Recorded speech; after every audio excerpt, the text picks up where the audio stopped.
grønne scene har et element også af grøn omstilling med fokus på cirkularitet. Så vi kan se, at der er fans fra Impact, der sidder dernede. Der er to indlægsholdere, der kommer på. Det er Caroline fra Impact, og det er Sune fra Imerco. Imerco har været igennem en fantastisk rejse og vundet flere priser, men de har brug for hjælp i den proces, og det er blandt andet fra Impact. Så jeg vil egentlig bare gerne byde Caroline og Sune velkommen på scenen. Tak.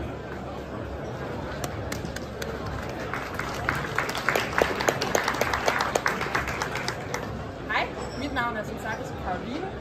Jeg hedder Sune. Vi har fået at vide, at vi bliver hævet af scenen, hvis vi går over tid, og vi har virkelig meget på hjerte, så hold fast, det kommer til at gå hurtigt. De næste 25 minutter, der får I indblik i Imercos imponerende omnichannel-rejse, og så vil vi give jer indblik i, hvordan Imerco har planer om at gøre den cirkulære rejse mindst lige så imponerende. Vi starter med omnichannel-rejsen, efterfulgt af baggrund og muligheder inden for e-commerce. Så vil Sune fortælle lidt omkring det, Imerco allerede har gjort inden for bæredygtighed. Og så kigger vi ind i den cirkulære fremtid for Imerco og afslutter med lidt gode råd på vej. Men jeg vil lige starte med en introduktion af mig selv, og Sune får lov til at give det samme bagefter. Mit navn er som sagt Caroline. Jeg arbejder som lead og senior konsulent hos Impact, hvor jeg udvikler strategier og koncepter, der fremtidssikrer brands og retailers. Jeg arbejder blandt andet med Bang & Olufsen og med Hugo Boss og selvfølgelig med Imerco. Og så er der et emne, der betyder virkelig meget for mig. Klimakrise. Det fylder mine samtaler både professionelt og privat, og det fylder mine tanker i en grad, hvor det kan holde mig vågen om natten. Men jeg og vi må også forblive positive og konstruktive for at sikre den fremdrift og forandring, vi virkelig har brug for. Derfor er jeg også glad for i mit arbejde at kunne arbejde på at integrere ansvar, bæredygtighed ind i kommercielle settings. Og jeg har ledt insights-projekter omkring e-commerce og cirkularitet, og i vores Omnichannel-indeks er jeg ansvarlig for vores bæredygtighedsområde. Ved siden af Impact arbejder jeg som bestyrelsesmedlem og som rådgiver, blandt andet for Coral, som er et tech-startup, der arbejder på at gøre det lettere at købe secondhand.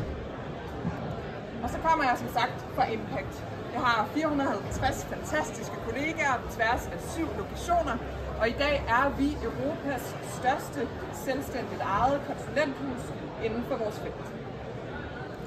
Vi skaber de stærkeste commerce-oplevelser, og vores ambition er, at de både skal drive vækst og gøre verden bedre. Derfor har vi også lanceret en ny strategi og et nyt purpose, Changing Commerce for the Better. For mange kan det at drive vækst økonomisk og bæredygtighed måske virke modstridende, men vi ved, at vi som et efterhånden stort konsulenthus reelt kan gøre en forskel. Og for os er Changing Commerce for the Better mange ting. Det handler om accessibility, om dataintegritet, når vi håndterer personlige data, og om dataintegritet, når vi bruger generativ AI. Det handler også om at skabe oplevelser, som bringer mennesker sammen, om transparens, traceability. Og så handler det selvfølgelig om cirkularitet, eller som vi ynder at kalde det, e-commerce. E-commerce er et område, hvor vi kan drive meget økonomisk vækst, uden at emissioner og udledninger vækster tilsvarende. Det inkluderer både recycling, reselling, rental, repair og refurbishment. I mit arbejde har jeg muligheden for at møde en masse fantastiske virksomheder. Jeg arbejder blandt andet med retailers. Der er nogen, der er begyndt at gøre noget inden for bæredygtighed, men meget af det bliver ved tanker og gode idéer. Og derfor er jeg også virkelig stolt af at arbejde sammen med Imerco, som reelt vil gøre noget inden for bæredygtighed. Og jeg er glad for at have Sune med til det. Ja, tak. Og jeg hedder Sune, og jeg er bæredygtighedschef i Imerco. Og jeg elsker at arbejde med bæredygtighed. Og det, jeg elsker endnu mere end bæredygtighed, det er at arbejde med kompliceret bæredygtighed. Og hvis der er en ting, som bæredygtighed i retail er, så er det kompliceret. Imerco kender de fleste af jer. Vi er 165 danskejede butikker med en god geografisk spredning. Vi har 1,7 millioner medlemmer af vores kundeklub, så det er altså en ganske stor kundeklub det her. Det er jo en pæn procentdel af landets befolkning. Og vi omsætter for godt og vel 1,5 milliard kroner om året. Vi vandt bedste omnichannel virksomhed, og vi har været nomineret til forskellige awards på vores sustainability-strategi, senest Ernst & Youngs. Caroline, du fortælle lidt om vores omnichannel-rejse? Det vil jeg. Og Imerco og Impact har været sammen i 10 år, så hvis vi skal fortælle om alle de op- og nedture og frustrationer og succeser, der har været undervejs, så kan vi sidde her hele aften. Så vi har taget lidt highlights med. Først og fremmest skal jeg sige, at Imerco er vækstet fra 1 milliard i omsætning til 1,5 milliard i omsætning. Og som sagt, så har vi i år vundet bedste omnichannel virksomhed. Det har krævet strategi og fokus at nå hertil. Og i dag der har vi en organisation, som sikrer et ensartet serviceniveau på tværs af kanaler, højt serviceniveau på tværs af kanaler. Og så bygger succesen på et grundlæggende princip om, at vi er ligeglade med, hvor omsætningen kommer fra, så længe den kommer. Det er en approach, vi kan genbruge ind i WeCommerce, fordi WeCommerces forretningsområder, de spiller sammen. De spiller hinanden bedre, men de spiller også vores eksisterende kanaler og tilbud bedre. Og så til de udvalgte eksempler. Vi starter med omnichannel og digitale resultater. Så er Imerco vækstet fra 13 til 28% i digital omsætning fra 2018 til 2022. Det bygger blandt andet på tidlig integrering af omnichannel leveringsmuligheder, en stærk kundeklub og fokus på sigtet jobster. Og så bygger det på, at vi har fået butikkerne med. Alle retailers, de ved, at alle fede idéer for headquarter, de kan stå og falde på, om butikkerne kommer med. Og det er butikkerne i Imerco i dag. Det har krævet involvering, kommunikation og incitamentsstruktur. Men i dag der er butikkerne involveret i mere end 60% af i en eller anden grad af det digitale samfund. Og så er der kundeklubben. Som I kunne se før, så har Imerco i dag 1,7 millioner medlemmer. Og alene fra 2020 til 2021, der vækstede antallet af medlemmer med 20%. Det bygger på et differentierende medlemsprogram, personalisering og lokalisering. Så er der et andet område, der virkelig også er vækstet meget i Imerco. Sortiment og varenumre. Fra 21 til 22, der vækstede antallet af varenumre i Imerco med 33%. Det er ret meget. Og det har krævet stort fokus både kommunikativt og teknisk på Endless Aisle og på Single Jobster. I dag der kommer 5% af den fulde omsætning for Endless Aisle ordre i butikkerne. Men der er også en downside eller en udfordring ved den her type af vækst. Ja, fordi at uanset hvordan man vender og drejer det, og uanset hvor mange strategier vi lægger, så er Imerco en meget traditionel retailer. Og når vi har en traditionel retailer, vil vi gerne lave en masse vækst. Det er altid forbundet med nogle emissioner, som stiger nærmest parallelt med den her vækstkurve her. Og det er simpelthen fordi, at når vi vokser butikken, så vokser vores sortiment, vores salg af varer. Det betyder, at vi skal ud og købe de her varer et eller andet sted ude i verden. Så jo bedre det går, jo mere stiger vores emissioner. Og det her det er ikke et Imerco-problem, det her det er et retail-problem generelt over hele verden. Det man skal prøve at gøre, det er, at man skal prøve at koble de her en lille smule fra hinanden. Vi kan forbedre den her emission her. Det kan vi gøre ved at lave varer, som består af bedre materialer, vi kan optimere vores logistik og emballage, vi kan gøre en masse ting. Men hvis det i virkeligheden skal have en rigtig stor impact, så bliver vi nødt til at knække den her kurve over. Og for at knække den her kurve over, så er vi simpelthen nødsaget til at begynde at arbejde med WeCommerce, som vi kommer tilbage til. Hvorfor er det, vi skal knække den her kurve her? Det vil jeg og Caroline også fortælle lidt om. Yes, det vil jeg. Og nu skal vi ikke bringe alt mulig negativ energi ind, men jeg kan starte med at sige, at klimaklokken, den tikker. Levede alle, som vi danskere lever, så havde vi brugt jordens årlige naturlige ressourcer i marts. Fra kæmpe havn i Italien, til nedbrændte ferieøer i Grækenland, til kollapsede broer i Norge. De menneskeskabte klimaforandringer er kommet fysisk tæt på os i år. Igen i år. Konsekvenserne er ikke noget, vi kommer til at se i fremtiden. De er her, og vi vil mærke dem tydeligere og tydeligere. Vi kommer til at ændre den måde, vi lever på. Spørgsmålet er, om vi vil gøre det reaktivt eller proaktivt. Vi vil være proaktive, og løsningerne, de er der. På færgen i sidste uge, der mødte jeg en kollega, en veninde, som spurgte mig, hvor meget kan Imerco overhovedet gøre? Og jeg har 2 svar til det. Nummer 1. Alt betyder noget. Al forskning tyder på, at hvert et kilo CO2, vi fjerner fra vores emissioner, har positiv indflydelse på, hvor store konsekvenserne bliver. Og nummer 2. Når vi står her i dag, så er det først og fremmest med et ønske om at skabe ringe i vandet. For klimaløsningerne, de skal komme i vores fællesskab. Så hvorfor skal vi gøre noget? Det skal vi. Al sin enkelhed, fordi det er det rigtige at gøre. og kunderne, de vil have det. 75% af danskerne, de har købt secondhand inden for de sidste 12 måneder. Men måske der også er nogle af jer, der begynder at være lidt trætte af konsulenter som mig, som kommer ud og siger, kunderne, de vil bare have bæredygtige løsninger. Fordi alt for ofte oplever vi, at kunderne, de siger A og gør B. Er en lille smule paradoksalt, at de kunder, som siger, at de vil have bæredygtighed og går på gaden for klimaet, de er også dem, der driver væksten for Shein og Wish. Vi er gået fra fast fashion til real-time retail. Det er et paradoks. Og selvom få kunder ikke er ens, så er det til gengæld også vigtigt at sige, at for rigtig mange så eksisterer der et reelt ønske om at leve mere bæredygtigt. Men pris, udbud eller oplevelse trækker i den anden retning. Og skal vi som virksomheder lykkes med cirkularitet, så kan det ikke kun være det bæredygtige valg. Det skal også være det attraktive valg. Så vil jeg alligevel gerne lige at dræbe myten en lille smule, fordi analyser fra i år viser, at kunder de efterspørger bæredygtighed, og de er også villige til at putte deres forbrug derefter. Så hvorfor skal vi knække kurven? Det skal vi, fordi kunderne efterspørger. Reparationer, køb og salg af brugte varer. Der er rigtig mange dele af e-commerce, som ikke er noget nyt. Men det seneste år har vi set flere og flere brands tage øget ejerskab over e-commerce-markedet. Til gengæld har vi set meget få multibrand retailers gøre det, og så vidt jeg ved, har vi ikke set nogen multibrand retailers inden for køkken og indretning endnu. Men det giver god mening.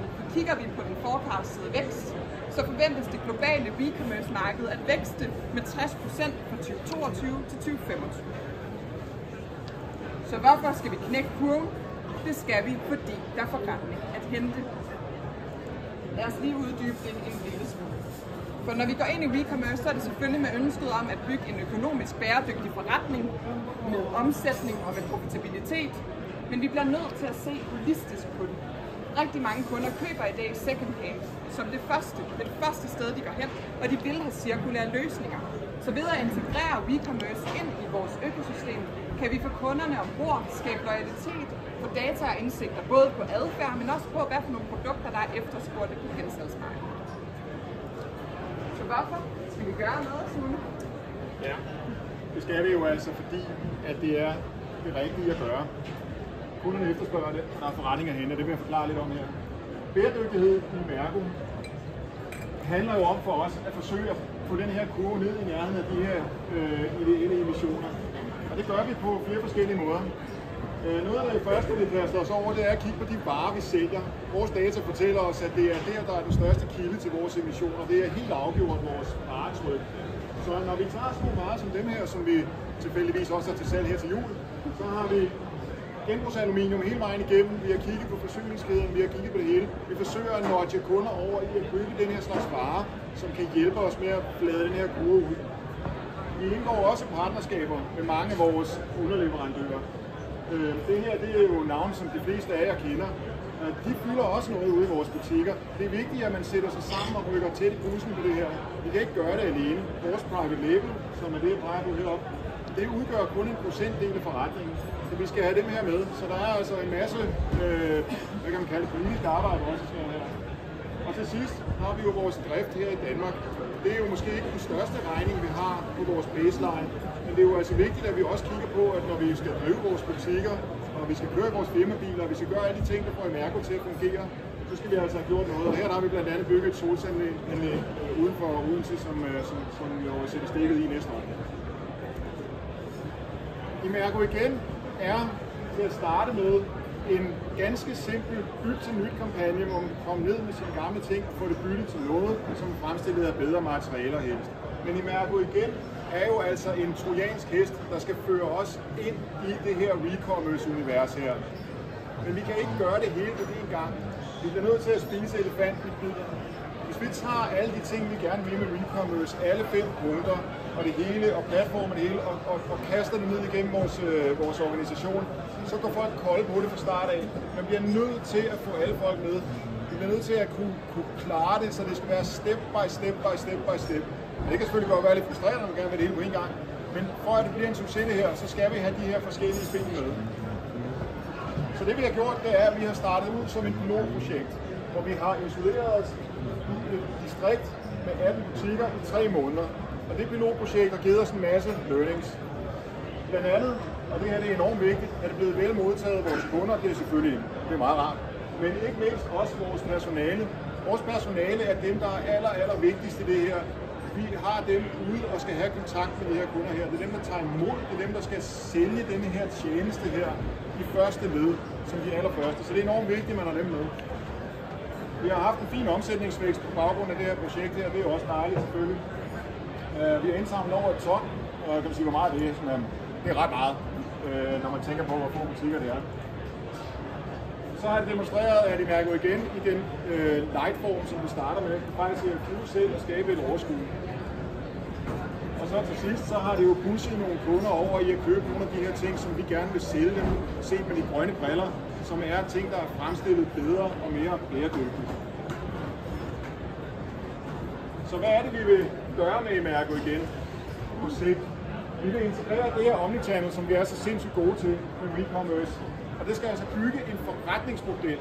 Det skal ikke være et eller andet, vi kan lave som en markedsføringsøvelse. Det skal være en forretningsmodel, der kan stå på sine egne ben, og som mine kollegaer og vores medarbejdere kan være chef med og kan lide at lave. Og så skal det altså give kunderne nogle fordele. Det er jo, hvis vi kan gøre det lækkert for kunderne, så skal det nok virke. Og så selvfølgelig, så skal vi altså have det her, så det ikke belaster klimaet. Det er jo min punkttegn. Det skal være noget omsætning, som har en meget flad klimakurve, hvis man kan kalde det.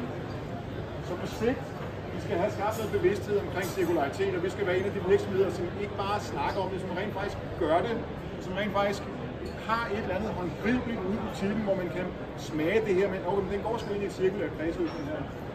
Det betyder noget længere levetid på varerne. Hvorfor skal vi slippe varen, når vi har solgt den til en kunde? Den skal der i omsætning flere gange. Affald selvfølgelig, det genererer meget mindre affald ud på genbrugspladserne, hvis det hele ikke bare ryger ned til små brandbare. Det betyder til syvende og sidst transport og emissioner. Vi vil også gerne være med til at skabe noget fællesskab uden for butikken. Hvis vi har en eller anden form for marketplace for eksempel, jamen så vil kunderne med vores mellemkomst begynde at tale sammen om Instagram og kordækning og alle de ting, som vi kan. Og så selvfølgelig skal der være en eller anden form for købmandskab i det her. Fordi at vi er købmænd. Vi bliver nødt til at kunne løbe efter det her. Så det skal som med minimum også kunne flyve selv. Så hvad er det næste så? Jamen det næste det er, at vi ruller Imerco igen ud i hele landet. Det sker her senere på måneden. Så kommer det ud i samtlige butikker. Og så vil vi begynde at arbejde step by step der. Så får vi dannet os de learnings der. Og så finder vi så ud af, hvordan skal vi så komme videre hen i vores steps, hvor der er rigtig mange gode idéer. Blandt andet så skal vi jo gøre Imerco igen til mere end en fest, og faktisk et koncept, der lever på andet end recycle. Så derfor havde vi også kick-off med ledelsen i Imerco i sidste uge på vores WeCommerce-projekt. Og det var en dag fyldt med bekymringer og idéer og spørgsmål, men mest af alt med virkelig stort engagement og lyst til at gøre noget inden for det her område. Vores projekt det kommer til at bygge på de indsigter, der allerede er skabt i det nuværende Imerco igen. Og så kommer vi til at have et primært fokus på reselling. Her forholder vi os til, at vi skal køre et peer-to-peer-koncept, et buy-back-koncept, hvordan vi betaler sælgerne, hvilke salgskanaler vi vil ud i, og meget mere. Så bygger vi samtidig et roadmap for resten af WeCommerce-området. Og der er heldigvis meget inspiration at finde derude. Så når vi kigger på Rental, så kigger vi selvfølgelig på GoMore og også på Skagerraks Rent-koncept. Vi kigger også på en mindre dansk virksomhed af Table Story, som lejer table settings til bryllupper og barnedåber. Når vi kigger på repair, så kigger vi blandt andet på Levi's tailor shops, hvor de reparerer tøj. Vi kigger også på et traditionelt japansk koncept, hvor man bruger guldlim til at reparere keramik og porcelæn og give det nyt liv. Det hedder noget af kintsugi, hvis I gerne vil undersøge det. Inden for refurbishment, der kigger vi rigtig meget på elektronik, både på Apple, men også på Bang & Olufsen, som er et stærkt koncept inden for det her område. Og så er vores ambition, at det hele skal hænge sammen. Vi vil gøre Imerco igen til vores cirkulære forretningsben. Det skal være bæredygtig forretningsdrift, mens vi øger kundeloyalitet og tilfredshed. Og vi ser holistisk på det, præcis som vi har gjort med Omnichannel igennem de sidste 10 års samarbejde. For at lykkes med cirkularitet, det kræver strategisk fokus, og det kræver, at man ser holistisk på det. Og inden vi wrapper op, så får I lige lidt gode råd fra Sune. Ja, og det her gode råd, de kan måske virke sådan lidt banale og kedelige, nogle af dem. Men når man laver sådan noget her, og det gælder især alt bæredygtighedsarbejde, det er vigtigt at have et eller andet form for datagrundlag. Vi bliver nødt til at vide, hvad det er, vi måler på. Hos Imerco, der går vi meget op i vores CO2-udledning og den slags. Men det er enormt vigtigt, at man har et eller andet, man kan tracke. Hvis vi ikke har noget, vi kan tracke, så er det næsten umuligt at finde ud af, om vi lægger vores indsats det rette sted. Men altså, man skal selvfølgelig også passe på, og nu kommer der en masse lovgivning også, og sådan noget, man skal passe på, at man ikke kommer til at få sat nogle ting op, der gør, at man drukner i rapportering. Det kommer til at blive en stor udfordring fremover for alle, der arbejder med det her. Det er at prøve at begrænse, hvor meget man rent faktisk sætter sig for at rapportere på. Så fordi at selve sådan noget rapportering og måling, det må ikke være et værktøj i sig selv. Det skal bare være et eller andet, som ligger bag i, og som kan demonstrere, om de ting, som du aktivt gør, rent faktisk har den effekt, som det skal have. Det næste, der siger, det er, at vi skal have nogle ret klare mål for det. Man skal have en strategi, som løber, det er så lang tid at arbejde med sådan noget her, som løber langt ud i fremtiden. Men det er ikke nok bare at have det, man skal altså også have nogle roadmaps, der viser, hvad sker der sådan lige på den korte bane, og hvad skal vi gøre i morgen, og hvad skal vi gøre i næste uge, og så videre der. Og det sidste punkt er nok det, der er allervigtigst et eller andet sted, og det er, at man skal anerkende, hvad man er for en slags virksomhed. Vi er en 100 år snart 100 år gammel, bundkommerciel isenkramsvirksomhed. Vi er faghandlere, og vi er rigtig gode til varerne og den slags. Vi har en masse medarbejdere, som arbejder hos os af den grund. De elsker det her, de elsker at arbejde med det, er inspireret af det. Vores underleverandører, de er i et miljø af folk, der går op i det her. Så skal vi lave et eller andet, hvor vi udnytter det, og hvor folk de kan bruge deres kompetencer, og hvor de har lyst til at arbejde med det. Det nytter ikke noget, vi går i gang med at bygge dæmninger eller et eller andet, altså det har vi ikke forstand på. Så vi bliver nødt til at prøve at fuse de her målsætninger, vi har med et eller andet, som vi rent faktisk kan finde ud af, og som vi gerne vil. For vi er bundkommercielle. Vi er købmænd, først og fremmest. Så det skal man finde ud af, hvordan får man på en eller anden måde drevet noget bæredygtig forretning ind i det der, noget grøn vækst, kunne man ligesom kalde det. Det vil jeg nok sige var ligesom det vigtigste. Så hvad skal I tage med fra i dag? I skal tage med, at vi skal gøre noget, men at løsningerne også er der, og at vi håber, at I bliver inspireret til at gå ud og gøre noget i jeres forretning. Så skal vi knække kurven. Det skal vi, fordi det er det rigtige at gøre, fordi kunderne efterspørger det, og fordi der er forretning at hente. Og når vi gør det, så skal vi se holistisk på det. For at lykkes med cirkularitet, det kræver strategisk, holistisk approach, præcis som Omnichannel har gjort og vil blive ved med at gøre. Fremtidens Omnichannel, den er nemlig cirkulær, og hvis I har spørgsmål eller input, så skal vi ned i Speakers Corner bagefter, og 2:15 er der Q&A på Impact stand i den anden ende, og hvis I vil have slidesen, så kan I nu også scanne den her QR-kode, og hvis I ikke når det, så kan I gå på Impacts hjemmeside og downloade dem der. Så er der bare tilbage at sige tusind tak til Sune og til Imerco for at være ambitiøse, både på forretningens og klimaets vegne, og tusind tak til jer for at lytte med. Vi håber, det var inspirerende. Vi glæder os til at bygge en bedre fremtid.